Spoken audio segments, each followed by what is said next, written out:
Hello, you are watching Red Flag Radio. Enjoy watching. Hey everyone, throwaway account because my wife knows my main. I, 32 years old, male, have been married to my wife Elle, 30 years old, female, for 6 years, together for almost 10. We met in college, did the whole young love against the world thing, and for a while, life was good. We got married a couple years after graduating, bought a house in the suburbs, and I honestly thought we were building something solid. But lately, something's been off. I'm not talking about the usual marriage ruts.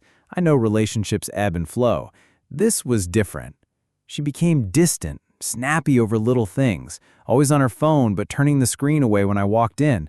At first, I brushed it off as work stress. She's a graphic designer and has been swamped with deadlines. Then came the excuses.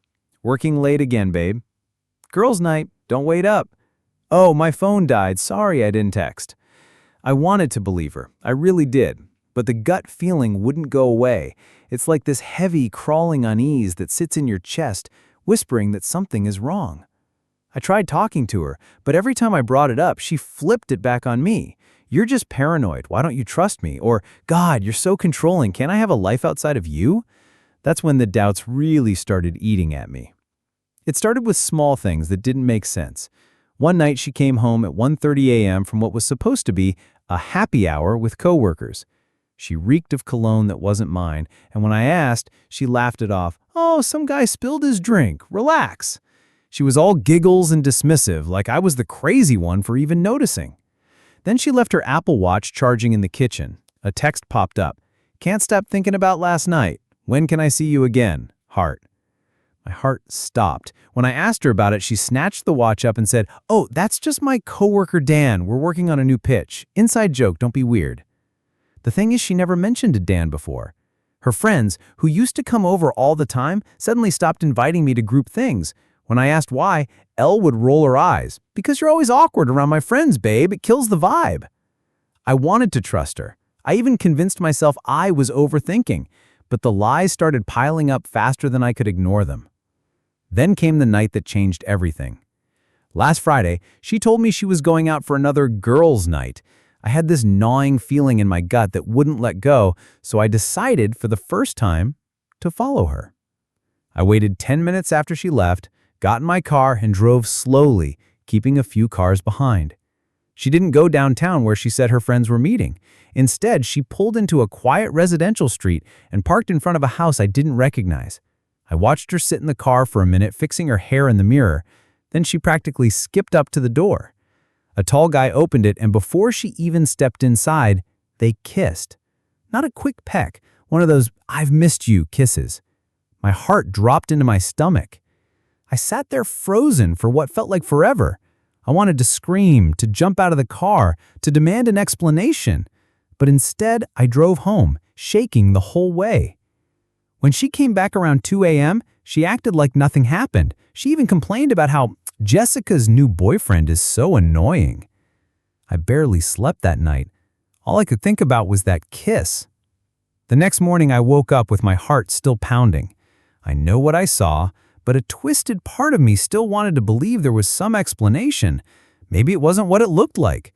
Maybe I was just losing it. But that image of her kissing him wouldn't leave my head.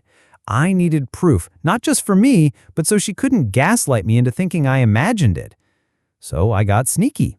I checked our shared phone account and found dozens of late-night calls to an unsaved number. I wrote it down and called it from a buddy's phone. He answered, sounding groggy. I hung up immediately, heart racing. Later, I checked her laptop when she forgot to take it to work. I found a hidden folder full of pictures.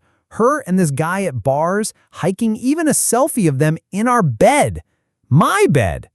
That's when the reality really hit me. I felt sick, like I'd been punched in the gut, but at least now I knew. There was no talking my way out of this one. That night, I waited until after dinner when she was scrolling on her phone, all casual, like nothing was wrong. My heart was pounding so hard I could hear it in my ears. I put the laptop on the coffee table and opened the folder with the pictures. Who's this? I asked, my voice steadier than I felt. Her head snapped up. She went pale for a half second before flipping into anger mode. Wow, you went through my stuff? Do you have any idea how invasive that is? I just stared at her. Answer the question, Elle. She sighed dramatically and rolled her eyes. He's just a friend, God. You're so paranoid. Those photos are from a work trip. Stop being so insecure. A work trip, Elle? You were in our bed. Do you think I'm stupid?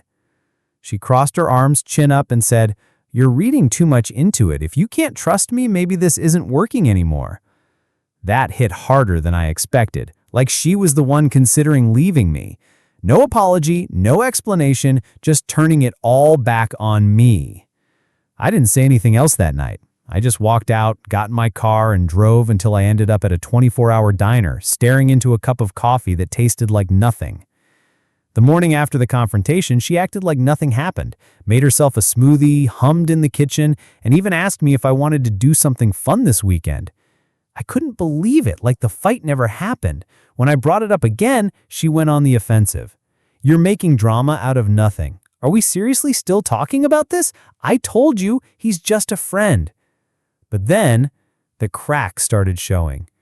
A mutual friend texted me later that day, Hey, not sure how to say this, but I saw Elle last weekend at a winery.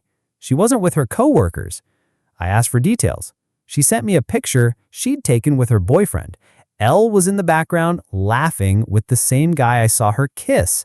No work trip, no girls' night, just lie after lie. That evening, I checked her car and found a second phone stuffed in the glove compartment. When I turned it on, dozens of messages lit up the screen. Miss you already, kissy face. Can't wait for next time. He's so clueless, LOL. You're all mine tonight. My hands were shaking so hard I almost dropped the phone. I wasn't crazy. She really was living a double life. 2 nights later, she told me she had to work late again. I didn't even argue this time. I just waited. Around 11 p.m., I drove to that same residential street. Sure enough, her car was parked out front. I sat there for nearly an hour trying to calm myself before I finally walked up to the house.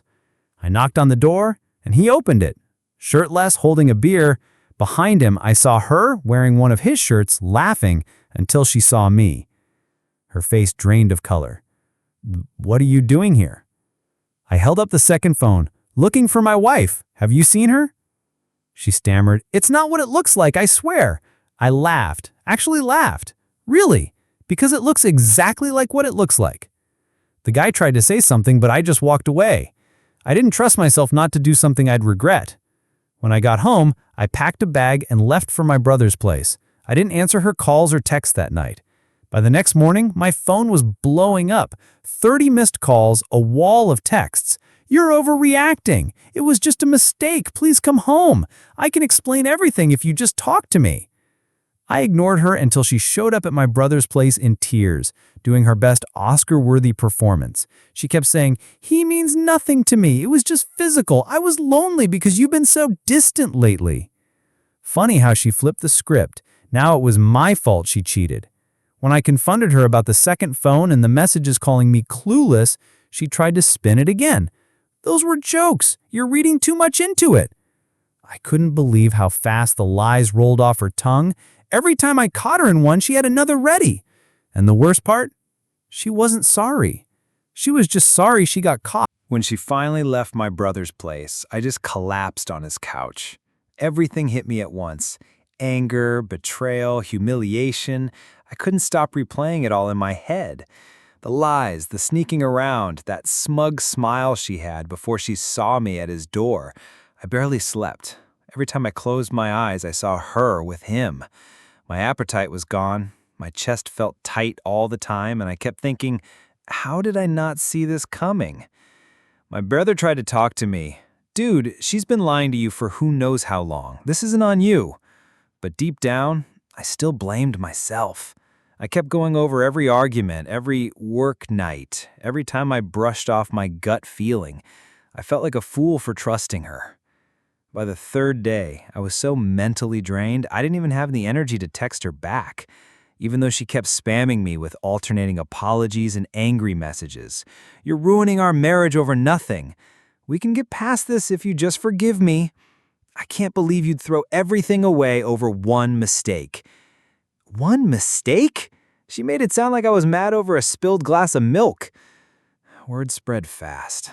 By the end of the week, everyone seemed to know something had happened. Her mom called me, practically begging me to work it out because Elle just made a silly mistake. My own parents were furious on my behalf. My dad wanted me to come stay with them, and my mom said, "Honey, once a liar, always a liar." Even our mutual friends started picking sides. Some of hers unfollowed me on social media, clearly believing whatever sob story she told them. But a couple of friends quietly messaged me things like, "We always suspected she wasn't being honest with you." The worst is when one of her closest friends DM'd me a screenshot of a group chat where Elle wrote, "He'll forgive me, he always does. He's too scared to be alone." Reading that hurt more than any of the cheating. That's how she really saw me. Weak, desperate, a sure thing no matter what she did. I wasn't sure if I was angry or just numb at that point. Maybe both. By the end of that week, I knew I couldn't keep living in limbo. I was stuck between two choices: try to salvage a marriage built on lies, or walk away from the person I'd built my whole adult life around. I met up with her one last time at a cafe to talk. She came in acting sweet, all doe-eyed, holding my favorite coffee like nothing had happened. "Can't we just start over?" she asked, reaching for my hand. I pulled my hand back. "You didn't make a mistake, Elle. You made a choice, over and over again." She rolled her eyes, instantly dropping the act. "So what? You're really going to throw away 6 years of marriage over one little affair? Grow up." That was the moment I knew there was nothing left to save. She wasn't sorry for cheating. She was mad I didn't just let it slide. I told her I wanted a divorce. She scoffed, muttered something about me being dramatic, and stormed out. Filing for divorce felt surreal. I'd never imagined I'd be the one sitting in a lawyer's office explaining how my wife of 6 years had been living a double life. The lawyer didn't even blink. Apparently, stories like mine are all too common. He walked me through the process: property division, accounts, even the possibility of spousal support. Each word felt like another weight on my chest. When Elle got the papers, she completely lost it. "You're really doing this over nothing? You'll regret this when no one else wants you. I'll make sure you pay for this." I stayed calm and told her it was over, for good. She tried every trick in the book after that. Guilt tripping. "We had plans, remember? Kids, a future." Love bombing. "I still love you. Let's go to therapy." Threats. "If you think you'll take the house, you're dreaming." But the more she fought, the clearer it became that leaving was the only option.